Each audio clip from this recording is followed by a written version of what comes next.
a llawer o pethau eraill hefyd. Ond bydd yr ysgol gyfan yn edrych ar ein hunain, beth mae pobl yn hoffi amdano ni.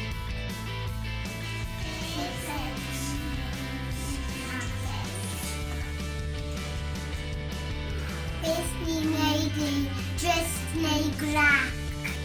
Os sut ydyn ni'n gallu helpu ein hunain? A phwy yn eisiau bod yn y dyfodol? Byddwn edrych ar cwricwlwm newydd a gweld.